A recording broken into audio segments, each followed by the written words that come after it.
Hello and welcome to Burning Waters of the Moon Tarot. My name is Desiree and this video is going to be a chat. I was just about to start a reading and then maybe about 5 seconds after I pressed the record button, I decided I wanted to do another chat. So I just finished a video for an introduction video, and basically when new people come to my page, this video is going to be on there and it's gonna start playing automatically. And it's a video about my channel, about my readings, about the philosophy behind the channel. So I included some information about Temazcal and the tlichinolli symbol, and it's pretty interesting. And if you don't know it already, I recommend to go watch the video, but I'm going to go over it just a little bit in this video as well. I just really want to expand on the tlichinolli symbol. And usually the tlichinolli is regarded as a symbol of war, and because it has the glyph of water, the Aztec glyph of water, and then another glyph coming off of it, the glyph for fire burnt earth. And tlichinolli actually means fire scorched earth. Atlal, A-T-L, means water, and then tlichinolli means burnt earth. And so I incorporate that in my concept of my readings, and it's also related to Temazcal in a way, because Temazcal is a sweat lodge and we pour water over these very fire hot glowing red rocks, and it creates this steam and it creates this really nice, well, it's uncomfortable, but I enjoy it. I do enjoy the Texas heat, but the steam is purifying, and it's a great time for us to get in there and speak to our ancestors and to pray and to heal parts of ourselves. I have not been in Temazcal in quite some time now. I deeply miss it. I have since separated from the group that I was working with. However, I do keep up some of my own ceremonies by myself. I do still dance in honor of the elements and in honor of a lot of the energies and times of year as well. It's customary to dance around the equinox and the solstices. So I do. And it's a way of me giving thanks, showing my gratitude, and just getting my energy out into the world.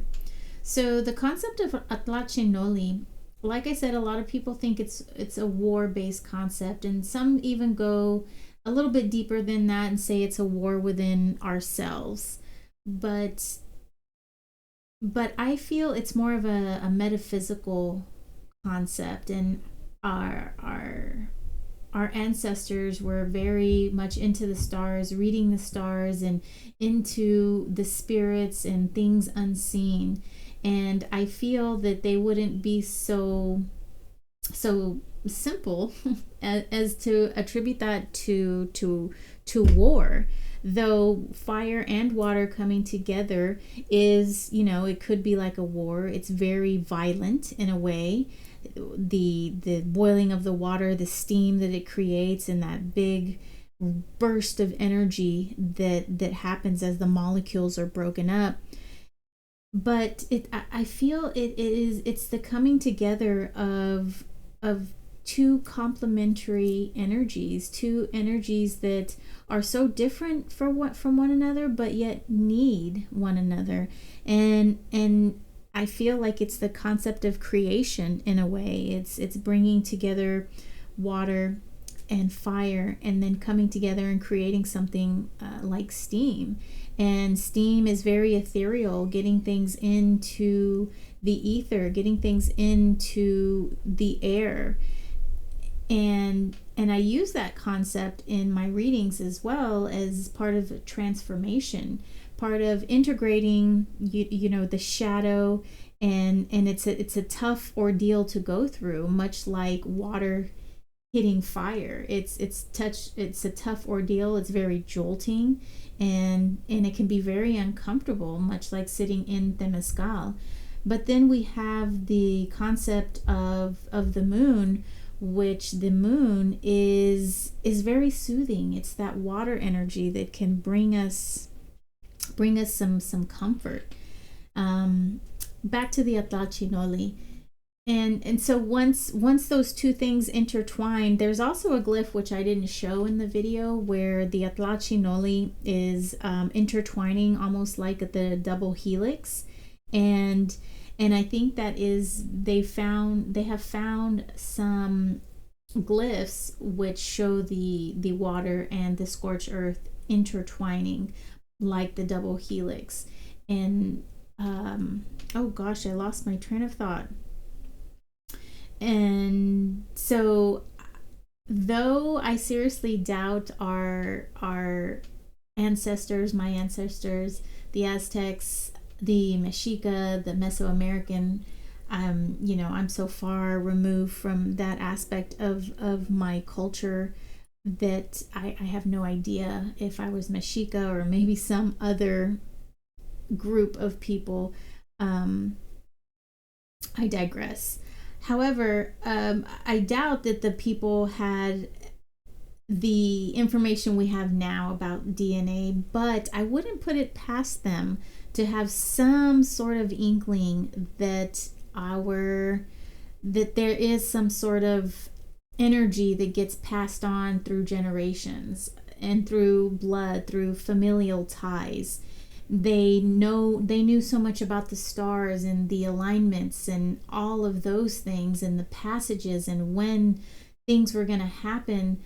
It is I firmly believe that they did have some sort of concept on the microcosm, just like they did on the macrocosm. And so I found this really cool video. I'll try to remember to link it, but I do have it in my playlist if I forget to link it. I changed my astrology playlist to teachings, so it still has the astrology stuff in it, but it also is including this one, and I'm going to include others as I come across them. And it talks about the toroidal field of the energy that's created with the water and the fire. And this woman speaks of these 5 points. There's I can't remember. She probably attributed 4 points to the element, and then the 5th point in the middle she attributed to like it's the navel of creation, the birth of creation, the toroidal field. So it's a very interesting video and a very, very interesting concept, and I firmly believe that the people back then in that society really had some sort of information about the microcosm. So that's all I have to say about that, and maybe that's a rabbit hole you'd like to get into, but I wanted to share that. And another thing I wanted to share is that in case you haven't noticed, I revamped my channel just a little bit. I redid my logo. I have a new, is it this way? Over here, up here. Where's my finger? Right there. The moon with a view on the moon with the earth view. And I changed that as well, and I made everything a little bit more cohesive and a little bit more I guess maybe easy on the eyes. I also created an intro which I'll start putting on my tarot readings, and that was pretty fun. So yesterday I meant to do many tarot readings. I meant to at least pull at least 5 of them out, but I just couldn't get any of them done. I kept getting interrupted. It seemed like the message kept stopping, and I was actually being urged by spirit to work on that aspect of the channel, because every time I would stop, that idea would pop into my head to work on the logo, work on those other aspects. And so that's how I know when I'm being divinely guided. And so hopefully, that is my hope that we, as a channel, as a community, we can become monetized and I can bring better quality to these videos. And not only that, my husband has brought it to my attention that we are in need of extra income. And I have no doubt that pretty much everyone in America is feeling this tightening of the belt, so to say. And so, of course, I want to contribute as much as I can. However, I am not one to I am so in awe of those mothers who can come home and be a mom and go to work full time. I've tried that a couple of times and it just takes so much out of me, and I put so much focus and my energy into work, and I feel like I don't have enough of that focus and energy for my family. And so I think it's a detriment to my kids for me to do that. So I'm going to put many irons in the fire.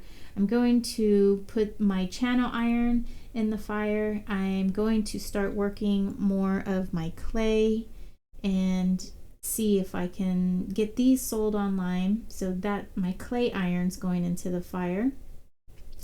And I'm going to put my beading, my jewelry making iron into the fire as well.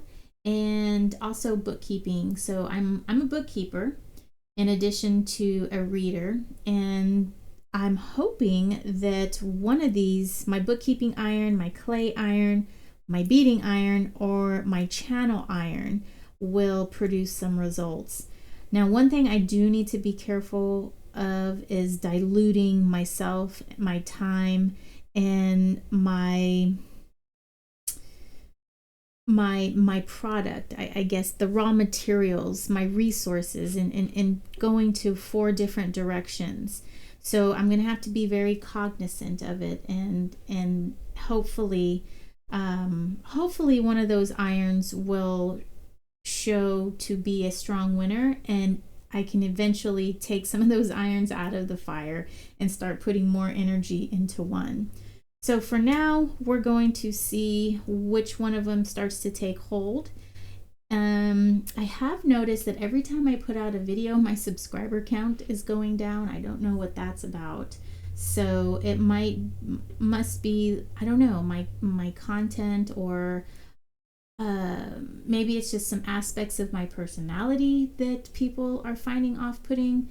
But it's kind of hurts my feelings, to be honest, that every time I put out a video I lose a few subscribers, but that's the game nonetheless. So that's something that all people who are on YouTube, people who are monetized, trying to get monetized, they all go through. So I'll find my groove, I assume. Well, I will. I know I will find my groove, or this will just have to be an iron that I take out of the fire.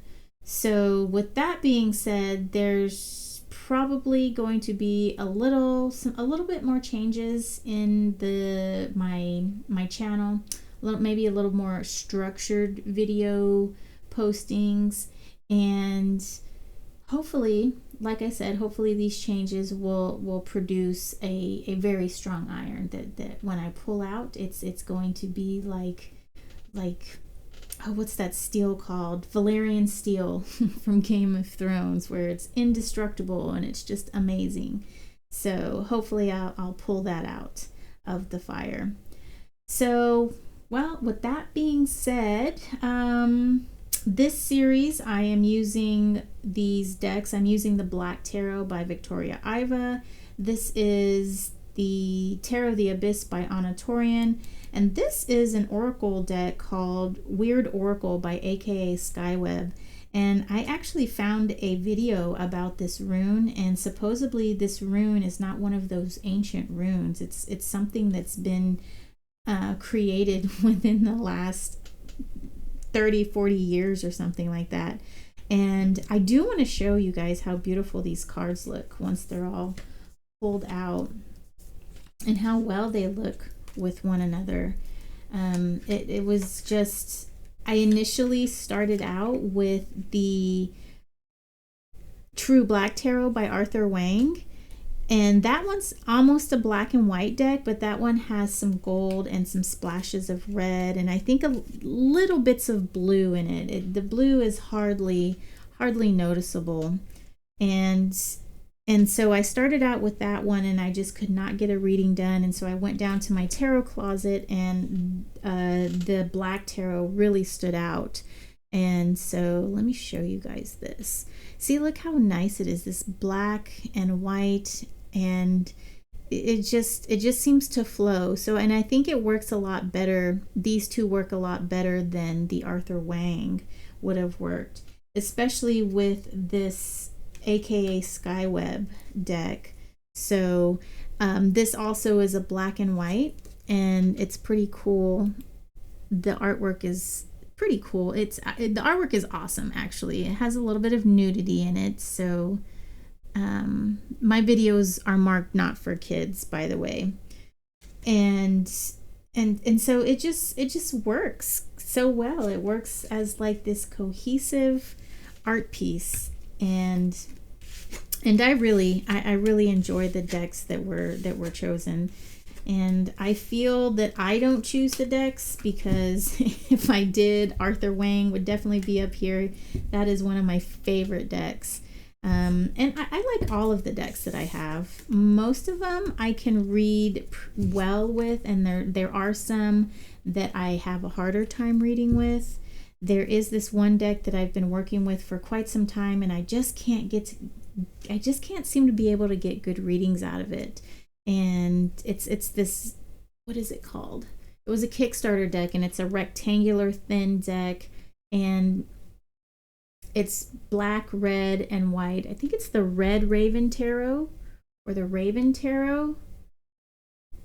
I can't remember what it is, but for some reason, I just cannot get good readings out of it. It's kind of tough to see what the suits are, and the text that's on there is a little tough to read as well.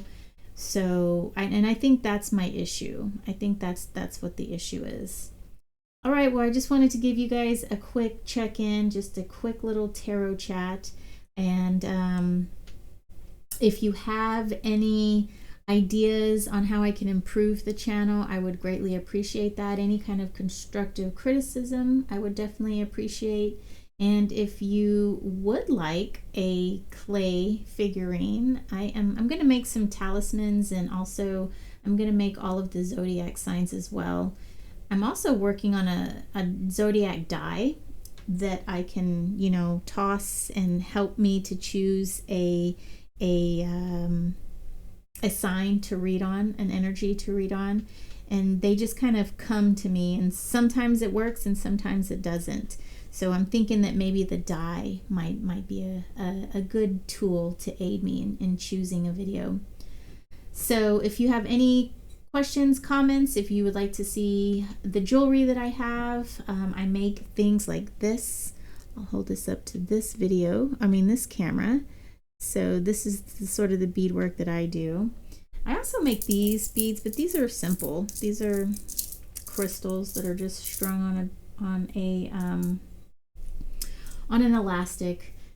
So the way you can see some of my work is through that link, Buy Me a Coffee. I have like a little store set up there, and I think I only have one thing on there, which is a tarot reading, but I will start posting things on there. And as I get more items to post, as I have some around the house too that I can post, especially the beaded jewelry. I'm going to get a different website, so I'll keep you guys updated on that. All right, well, that ends this chat. I'm going to go ahead and start with the readings, and I will see you guys soon. Take care.